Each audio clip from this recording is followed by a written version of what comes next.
네, 안녕하세요. 동포세계 김용필입니다. 네, 오늘은 2월 26일입니다. 수요일이 되겠습니다.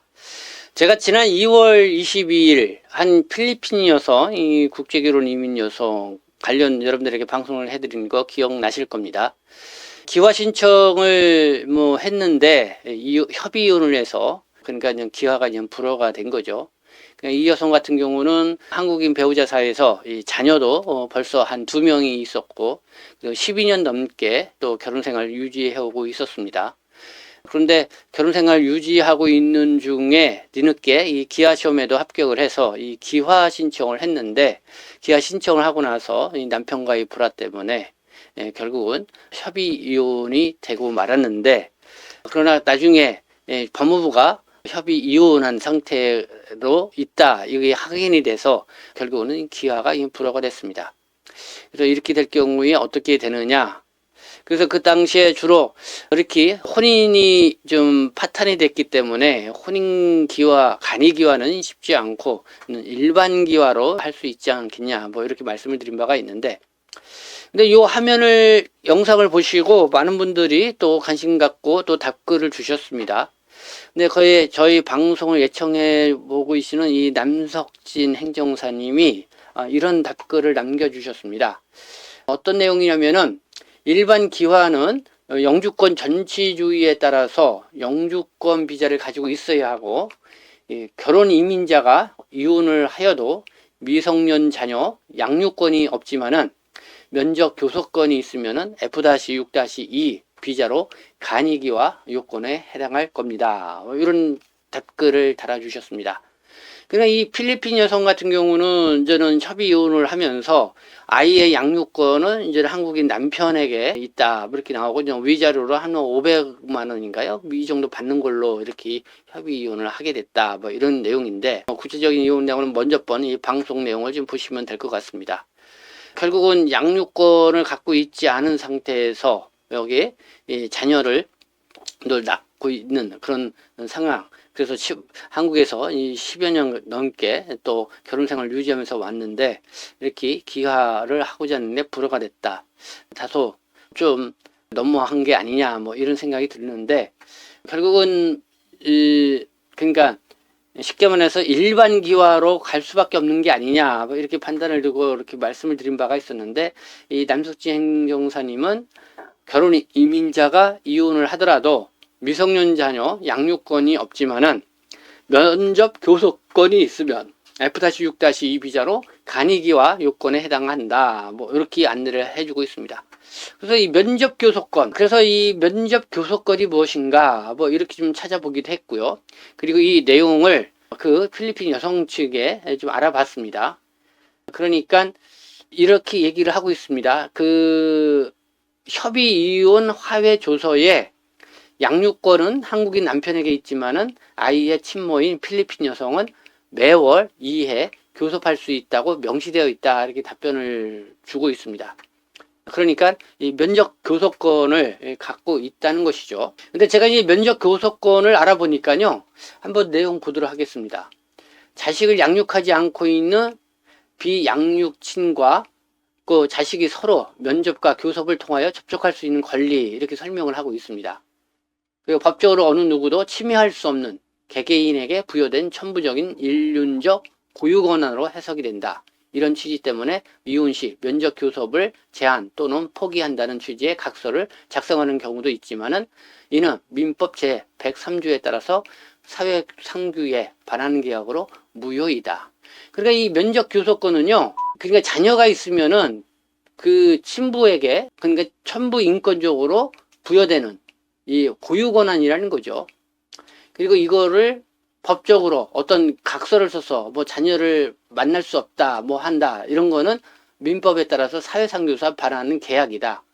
그러니까 과연 가끔씩 우리가 드라마를 보면은 그러니까 배우자 부부가 이혼을 하게 되면은 부모 쪽에서 이 손주 손녀를 완전히 떼어놓으려고 만나지도 못하게끔 하고 막 각서를 받게 하잖아요. 그거는 사회상규에 반하는 계약으로 무효라는 거죠. 그러니까 이 면접교섭권이라는 거는 그 부모에게, 자녀가 있는 부모에게는 천부 인권적으로 부여되는 그런 권리다. 이런 걸로 알 수가 있습니다. 우리나라 현행법상 면접교섭의 최우선 원칙은 그러니까 자녀의 복리이다. 그러니까 자녀가 그 양육권을 포기한 이 부모님이라 하더라도 부모 중에 한 분이라 하더라도 만나고 싶다고 하면은 만날 수 있게 된다 이거죠. 부모 중 일방이 교도소에 있거나 지속적인 학대 위험이 있거나 자의 또 비양육친을 면접 교섭하는 것 때문에 정서적으로 불안감이 유발될 만한 합당한 근거를 제시한다면은 이 자의 복리를 위하여 법원에서 면접 교섭을 제한할 수가 있다. 네, 이 제한도 상당히 이렇게 할 수 있는, 아주 제한적으로 할 수 있는, 그러니까 그 자녀의 어쨌든 그 생각에 달려 있다. 이런 거 볼 수가 있습니다.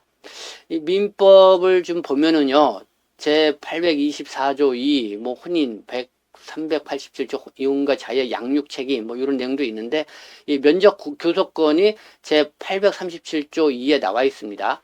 자를 직접 양육하지 아니하는 부모의 일방과 자는 상호 면접 교섭할 수 있는 권리를 가진다.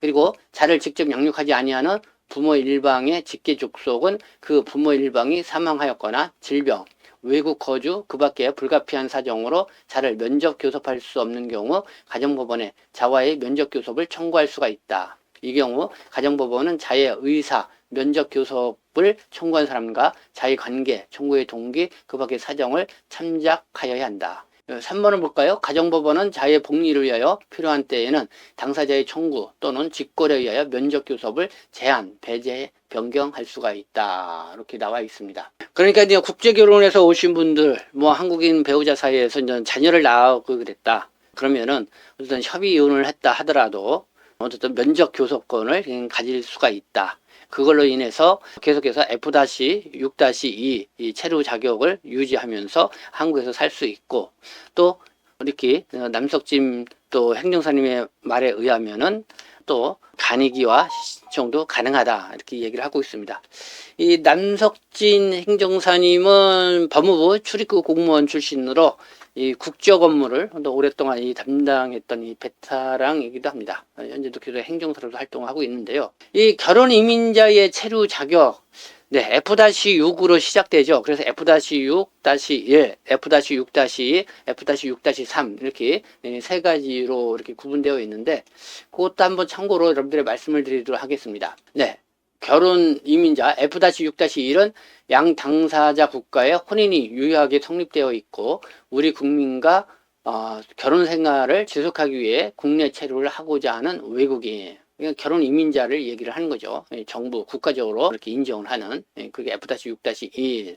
F-6-2는요 국민과 혼인관계 또 사실상의 혼인관계를 포함해서 출생한 미성년 자녀를 혼인관계 단절 후 국내에서 양육하거나 양육하려는 부 또는 자녀를 둔 경우 이혼을 했다 하더라도 양육을 하거나 어떤 자녀와 함께 하기를 원하는 경우, 이제 면접 교섭권을 갖고 있으면은 F-6-2로 변경이 가능하다 이렇게 보는 거죠.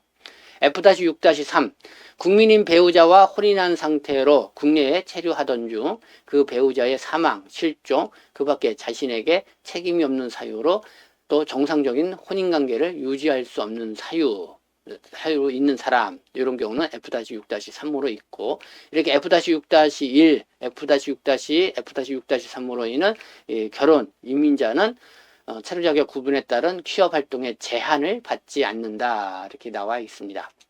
네, 오늘 이 시간은 지난 2월 22일 결혼 이주민, 한국에서 자녀도 낳고 그 다음에 또 10여 년 오랫동안 생활했지만은 협의 이혼을 한 이유 때문에 기아가 2%가 됐는데요. 다시 이렇게 자녀가 있는 경우는 양육권을 갖고 있지 않다 하더라도 이 면접, 이 교섭 이거에 의해서 F-6-2로 체류 자격을 변경을 하고, 그리고 또 간이기와 신청도 가능하다 이렇게 지적해서 얘기하는 남석진 행정사님의 어떤 이런 이야기가 있어서 여러분들이 좀 알아두면 좋을 것 같아서 참고로 말씀을 드렸습니다. 네, 그리고 저희 방송에 지속적으로 후원 광고 협찬을 해주고 있는 이 세움병원, 네, 서울 독산동에 위치하고 있는 관절 척추 전문 병원입니다. 저 유튜브 방송을 보고 이렇게 여러분들이 내용을 하게 되면 더 친절하게 여러분들이 맞이해 줄 거라고 생각합니다. 네, 이렇게 저희 방송은 계속 우리 시청 여러분들에게 유익한 이 광고 협찬 또 이렇게 받습니다. 여러분들 함께 해주시면 더 감사하겠습니다. 네, 지금까지 함께 해주셔서 감사합니다. 저는 동포세계심 대표 변장 김용필이었습니다.